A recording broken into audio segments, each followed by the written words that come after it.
तो ये एक मामूली सा ओपन एंड शट केस ही है।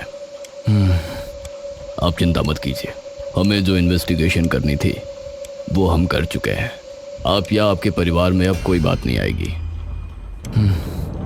तभी आरब का छोटा भाई रोहित वहां आ जाता है। शुक्रिया इंस्पेक्टर साहब।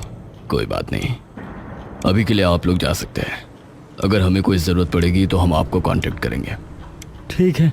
आरब बिना कोई शब्द बोले चुपचाप वहां से उठकर चला जाता है।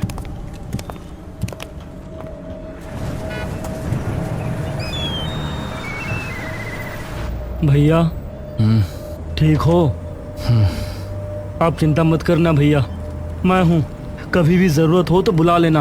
आरब उसकी तरफ देखकर हल्का मुस्कुरा देता है। पूरी गाड़ी में एक ऐसी शांति छाई होती है मानो कोई अनचाहा साया उनके जहन पर आ बैठा हो।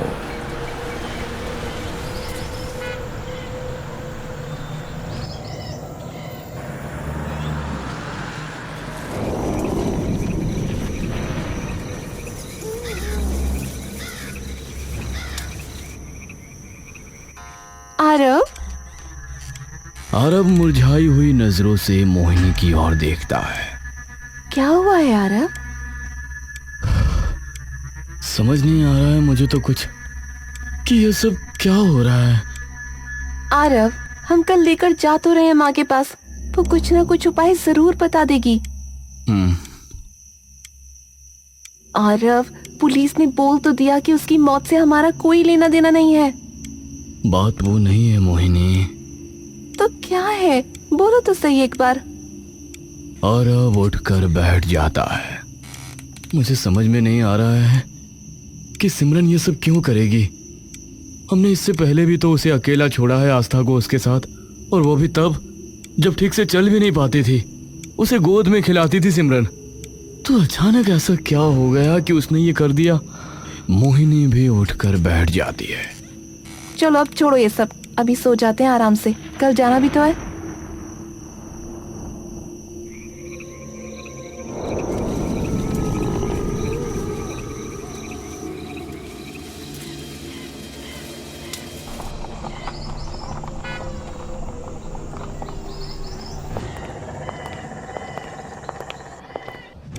पापा, क्या हुआ? नानी क्या कर रही है ये? कुछ नहीं, बस तुम्हें ठीक करने के लिए कर रही है जो कर रही है। और डर क्यों रही हो? मैं हूं ना।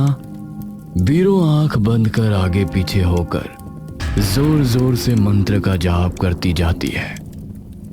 ओम काल प्राण भवति शुद्धि बुद्धि शुद्ध प्रवृत्ति। ओम काल प्राण भवति। आस्था घबराकर आरब से और जोर से चिपक जाती है, और तभी बीरो एकदम से आस्था का हाथ जोर से पकड़ लेती है। पापा, डरो मत, डरो मत, कुछ नहीं होगा, डरो मत। बीरो उसकी हथेली खोलकर उसमें थोड़ा सा नमक डाल देती है। मुट्ठी बंद कर।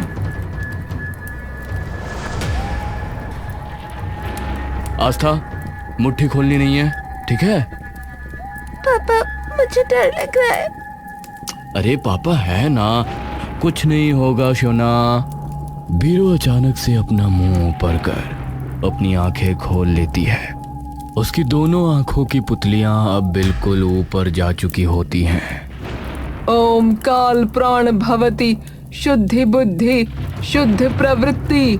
ओम काल प्राण भवति। आस्था अपने पिता के सीने से चिपक जाती है।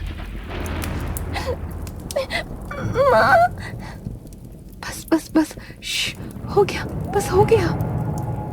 बीरो धीरे से नीचे देखती और उसकी आंखों की पुतलियां भी धीरे अब नीचे आने लगती हैं। बीरो अपनी हथेली से वो काला धागा निकालकर आस्था की कलाई पर बांध देती है और प्यार से आस्था के सिर पर हाथ फेरती है। बिटिया, इसे अब कभी मत उतारियो अपने हाथ से, ठीक है? ठीक है नानी। चलो अब मैं और तुम कुछ खाने बाहर चले, तब तक माँ और नानी बात कर लेंगी। ठीक है, पर मैं पास्ता खाऊंगी। ठीक है, आते हैं हम माँ। ठीक है।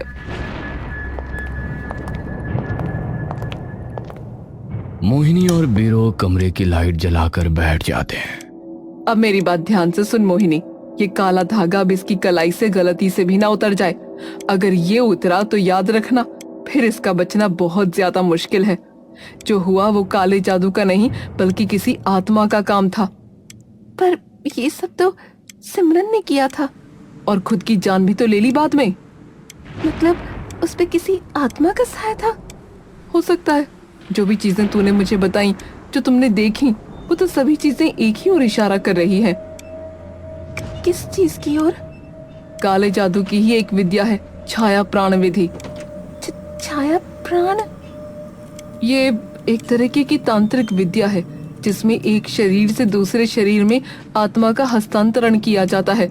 मतलब किसी मरे हुए इंसान को जिंदा करने के लिए एक जान की बलि देनी पड़ती है, और उस मृत शरीर का साया ही तुम्हारी कामवाली से ये सब करा रहा था, और अब उसके मरने के बाद इसके पीछे पड़ा है।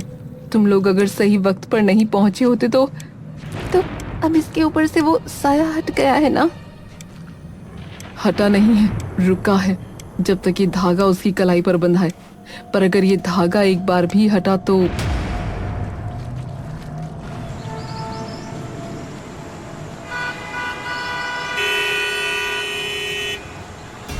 आस्था गुस्से से बड़बड़ाती हुई घर में आती है और अपना बैग उतारकर जोर से जमीन पर पटक के मारती है और जाकर सोफे पर बैठ जाती है। मोहिनी जैसे ही कमरे में घुसती है उसका खून खौल जाता है। क्या बदतमीजी है ये? आपको थोड़ी कुछ कह रही हूँ मैं। पहले तो ठीक से बात करो। और ये बैग कहाँ फेंका हुआ है? उठाओ इसे। बाद में उठा लूंगी। अभी उठाओ। क्या है? आपको पता भी है क्या हुआ है मेरे साथ? चाहे कुछ भी हो, बैग उठाओ अभी। आस्था कुछ देर तक मोहिनी की तरफ गुस्से से देखती रहती है और फिर अचानक अपना जमीन पर पड़ा बैग उठाकर ऊपर अपने कमरे में चली जाती है और जोर से अपने कमरे का दरवाजा बंद कर लेती है और एक बार फिर से अपना बैग अपने बिस्तर पर फेंक देती है। सबको बस अपनी पड़ी है, मेरी तो कोई सुनता ही नहीं। तभी आस्था के पीछे से एक औरत की आवाज आती है। मुझे बताओ, मैं सुनूंगी। वह आवाज सुनते ही आस्था को मानो कहीं वाट का झटका लगता और वो बेड से उछलकर खड़ी हो जाती है। उसके बिस्तर पर एक बेहद ही खूबसूरत सी औरत एक लाल और हरी साड़ियों में बैठी उसे दिखती है। कौन हो तुम? मैं माँ। मैं कुछ नहीं कहूंगी। आस्था हांफती हुई एकटक बस उस औरत की तरफ देखती रहती है। अरे सच में कुछ नहीं कहूंगी। तुम हो कौन? और माँ ने तुम्हें मेरे कमरे में क्यों आने दिया? वो मुझे देख ही नहीं सकती, सिर्फ तुम देख सकती हो। आस्था विचलित होकर उसकी तरफ देखती रहती है। बैठो, फिर समझाती हूँ। नहीं, पहले बताओ कि क्यों आई हो यहाँ और सिर्फ मुझे क्यों दिख सकती हो? क्योंकि तुम्हारे लिए ही तो आई हूँ, इसीलिए सिर्फ तुम्हें दिखूंगी ना। पर क्यों? अरे क्यों नहीं, तुम इतनी प्यारी इंसान हो, इतना साफ मन है तुम्हारा, तो बस मैं आ गई तुम्हारी मदद करने। तुम्हें कभी कोई दिक्कत हो तो मुझे बुला लेना और मैं चुटकी में तुम्हारी सारी दिक्कतें दूर कर दूंगी। कुछ भी? अरे सच में? अच्छा मुझे ये बताओ कि अभी क्यों परेशान हो, और फिर अपने आप देख लेना। आस्था के मन में कई सवाल होने के बावजूद भी आखिरकार वो उसके पास आकर बैठ जाती है। भूत होता है क्या? मैं बचपन से वैसे ही परेशान हूँ ऐसी सभी चीजों से। अरे तुम बताओ दिक्कत क्या है, बाद में अपने आप पता चल जाएगा तुम्हें। मेरी क्लास में एक लड़का है, उसे मुझसे पता नहीं क्या दिक्कत है, वो रोज तंग करता है और आज तो हद ही हो गई। मैं खाना खा रही थी तो मेरे पीछे से आया और मुझे धक्का देकर भाग गया। मेरा सारा खाना नीचे गिर गया। धक्का दिया? चिंता मत करो, उससे मैं बात कर लूंगी।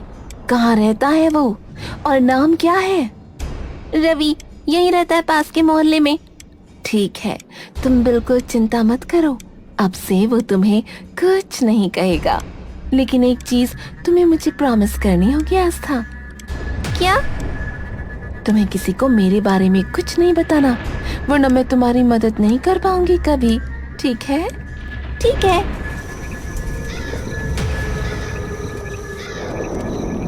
रवि अपने बिस्तर पर आराम से सो रहा होता है कि तभी उसे अपनी गर्दन पर एक मुलायम सा स्पर्श महसूस होता है।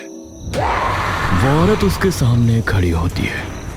उसके आधे बाल बिखरे हुए चेहरे पर पड़े होते हैं और डरावनी तरीके से मुस्कुराती हुई उसे देख रही होती है।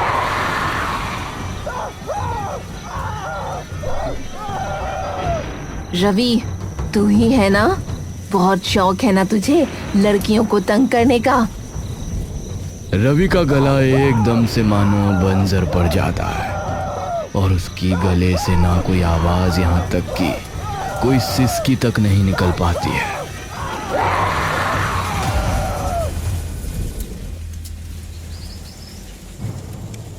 आस्था खुशी से चहकती और दौड़ती हुई अपने कमरे में आती है।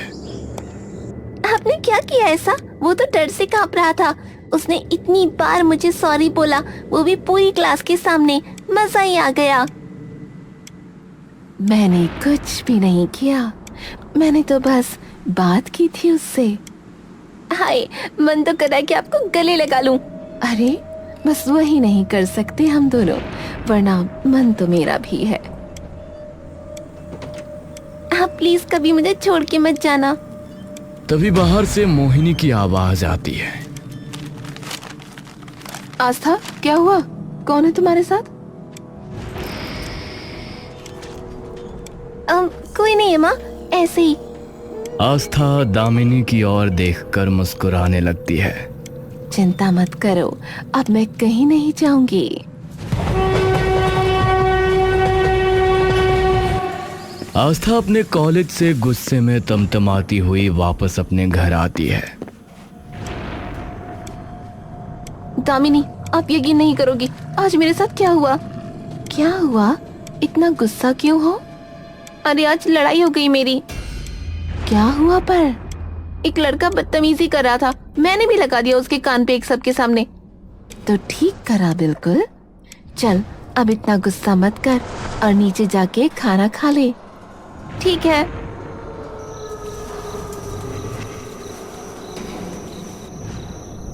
आस्था अपने बिस्तर पर आराम से सो रही होती है कि तभी उसका फोन बजने लगता है। आस्था हल्की सी आंखें खोलकर देखती है। इतनी रात को किसका फोन है? हेलो। आस्था बोल रही है? तुम कौन? चिराग राठी, जिसके भाई को तूने रटपट्टा मारा सबके सामने। आस्था की नींद से भरी आंखें एकदम से खुल जाती है और वो एक झटके में उठकर खड़ी हो जाती है। तो गलत क्या किया? वो तो कल बता दूंगा, आ तू बस एक बार। अरे पर आस्था डर के ऊपर से नीचे तक कांप जाती है कि तभी उसके कंधे पर एक हाथ आता है। आस्था चौंक कर पलटती है। क्या हुआ? इतना क्यों डरी हुई हो? वो चिराग राठी का फोन था। वो कह रहा था कि कल जब भी चाहूंगी तब वो मुझसे बात करेगा। क्यों? जिसको मैंने चांटा मारा वो उसका भाई था। अब क्या करूं? मैं चलती हूँ कल तुम्हारे साथ, ठीक है? आप क्या करोगी? उसकी चिंता तुम मत करो, आराम से सो जाओ, अब डरो मत।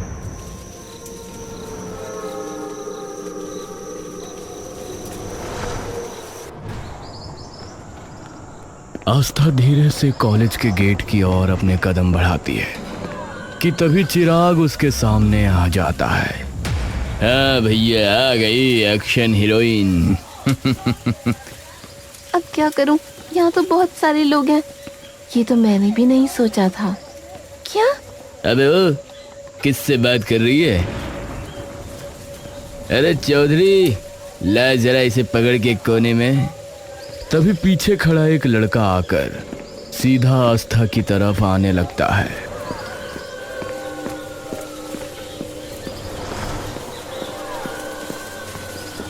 अब एक ही रास्ता है आस्था। आस्था अपनी आंखों की पुतलियां दामिनी की तरफ घुमाती है, पर उसके लिए तुम्हें अपना काला धागा निकालना पड़ेगा। पर मैंने अबे क्या बड़बड़ा रही है? चिराग जोर से उसके बाल नोच लेता है। आस्था, समय नहीं है, मुझ पे भरोसा है ना, कुछ नहीं होगा। आस्था अपनी कलाई पे बंधे काले धागे को देखती है और धीरे से आखिरकार उसे खोल देती है। खुल गया, खुल गया।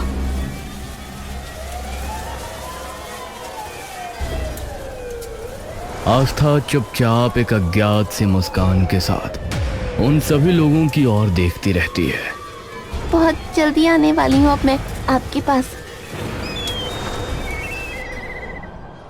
मोहिनी और आरव साथ में बैठे बात कर रहे होते हैं कि तभी घर का दरवाजा जोर से खुलता है। आस्था? कौन आस्था? आरव और मोहिनी सोफे पर एकदम से खड़े हो जाते हैं और तभी मोहिनी की नजर आस्था की खाली कलाई पर पड़ती है। आरव? क्या हुआ? उसका धागा कहाँ है? आरव तभी आस्था की कलाई की तरफ देखता है और दौड़ता हुआ उसके पास जाता है। आस्था, वो धागा कहाँ है? मना किया था ना हमने कितनी बार कि उसे नहीं उतारना। आस्था अपनी गर्दन टेढ़ी करके बिना एक बार भी पलक झपकाए एक अजीब सी मुस्कान के साथ आरव को देखती रहती है। आस्था, क्या हुआ है? आस्था की आंखें एकदम सुर्ख हो जाती हैं, चेहरा मानो किसी और का हो गया हो। वो अचानक अपने दोनों हाथ उठाकर और फिर एक झटके में उसे जमीन पर पटक देती है। आस्था, क्या कर रही हो? मोहिनी के पैर मानो जमीन में ही गड़ जाते हैं। मोहिनी हर सांस के साथ आरव की तरफ जाने की खूब कोशिश करती है, लेकिन उसके पैर मानो उसे हिलने से रोक रहे होते हैं। आस्था, ये क्या कर रही हो? वो पापा है तुम्हारे। आस्था की नजर अचानक से आरव से घूमकर अब मोहिनी की ओर चली जाती है।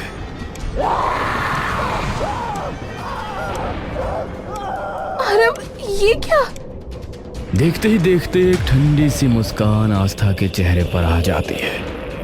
ये देखते ही मानो मोहिनी के पैर की बेड़ियां टूट जाती है और वो दौड़ती हुई आस्था के पास जाती है और गुस्से से भरा एक तमाचा खींचकर आस्था के गालों पर जड़ देती है। पागल हो गई है क्या? आस्था की मुस्कान अचानक गुस्से के भाव में बदल जाती है और वो जोर से एक तमाचा उल्टा मोहिनी के मुंह पे जड़ देती है। आस्था गुस्से से मोहिनी की ओर बढ़ने लगती है। मोहिनी अब समझ चुकी होती है जो उसके सामने खड़ी है वो उसकी बेटी आस्था नहीं है। आस्था का हर बढ़ता कदम मोहिनी के दिल धड़कने और बढ़ा देता है। तभी पीछे से एक फर्राटेदार डंडा आकर सीधा आस्था के सिर पर लगता है और वो खड़े खड़े वहीं बेहोश होकर गिर जाती है।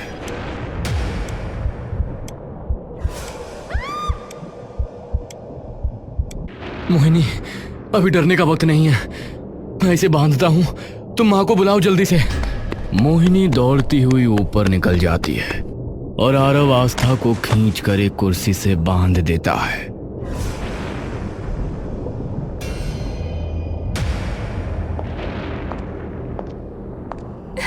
माँ, अब क्या? मैंने कहा था ना, धागा नहीं उतरना चाहिए। माँ, मुझे नहीं पता ये सब कैसे हुआ। अब मैं कुछ नहीं कर सकती, मेरे बस से बाहर जा चुका है ये। एक इंसान है जो शायद कुछ कर पाए। कौन? ऋषि कालमुख। उनके तरीके थोड़े सख्त हैं, पर अब उनके पास जाने के अलावा हमारे पास कोई चारा नहीं है। कहाँ जाना है? उनके आश्रम जाना होगा। तुम इसे गाड़ी में बैठा और रस्सी मत खोलना। ठीक है।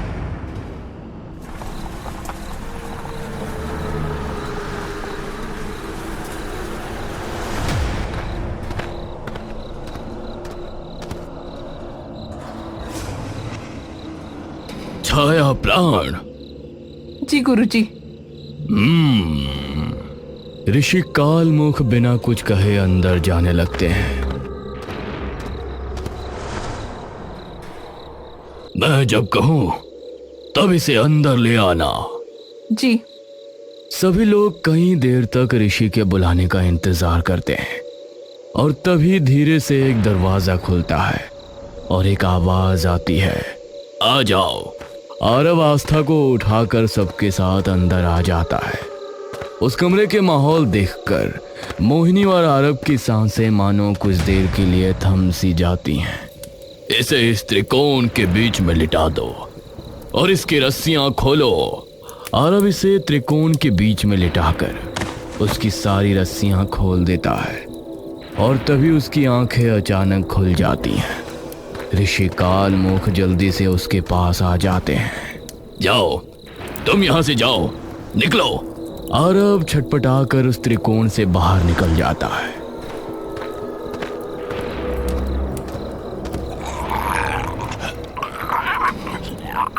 ओम कालिका काली महाकाली रक्ष रक्ष चंडिके नमः स्वाहा।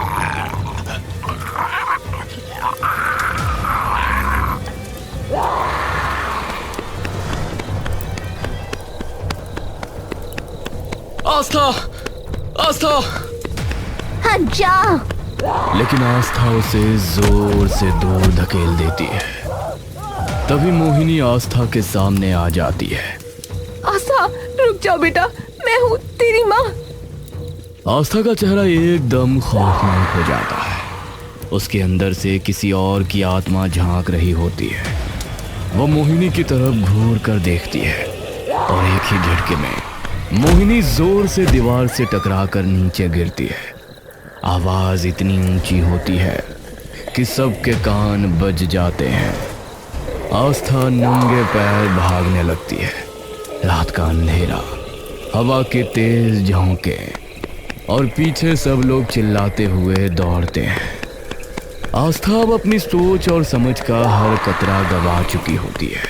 पकड़ो उसे, वो शरीर के पास जा रही है। कौन सा शरीर? उस आत्मा का शरीर जिसके लिए ये छाया प्राण यज्ञ किया था तुम्हारी काम वाली ने।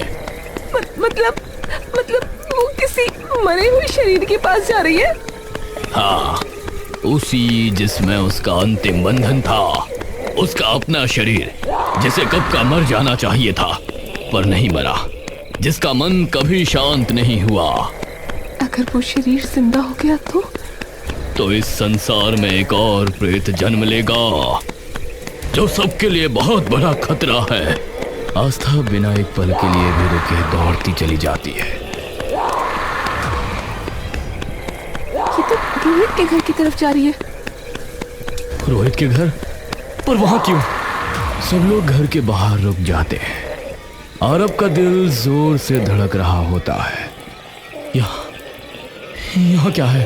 आस्था जोर से वो गेट खोलती है और किसी पागल कुत्ते की तरह नीचे दौड़ती हुई चली जाती है।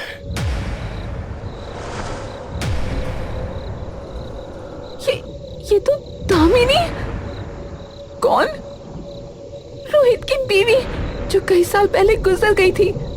आरव के हाथ कांपने लगते हैं, आंखों में बस आंसू। दामिनी? पर ये कैसे? रोहित? भैया आप समझे नहीं, मैं उसे वापस ला रहा हूँ, मेरी दामिनी को। तू पागल हो गया है क्या?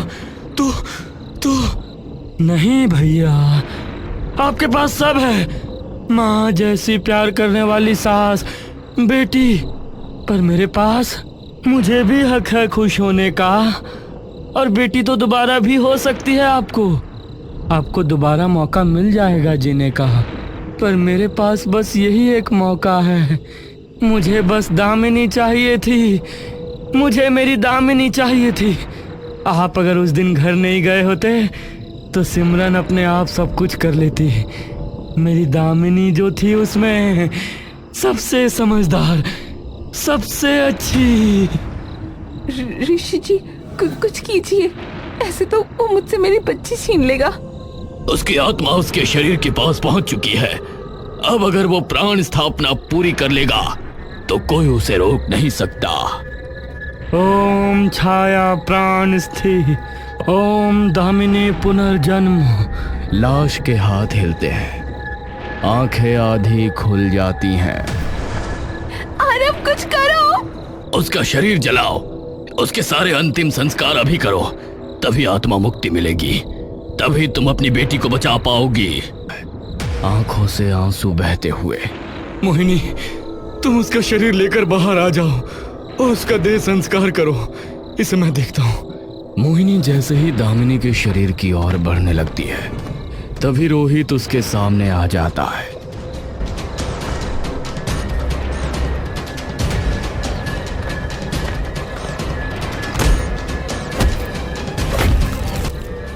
मोहिनी, शरीर को बाहर लेके चलो, मैं अभी आई। मोहिनी आंसुओं से डूबी हुई दौड़कर दामिनी का शरीर खींचती है और बीरों की मदद से उसे बाहर ले जाती है। नहीं, मुझे मेरी दामिनी चाहिए। हाँ। बीरो और मोहिनी आसपास से लकड़ी इकट्ठा कर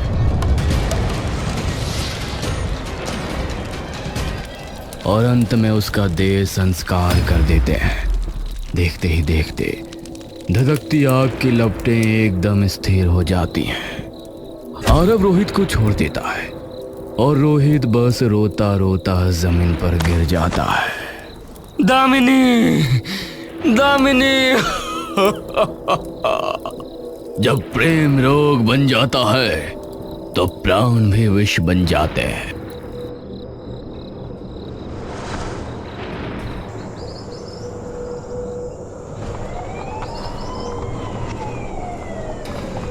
मोहिनी आंसुओं से आरव के कंधे पर हाथ रखती है। दोनों एक फीकी सी मुस्कान के साथ सोती हुई आस्था की ओर देखते रहते हैं।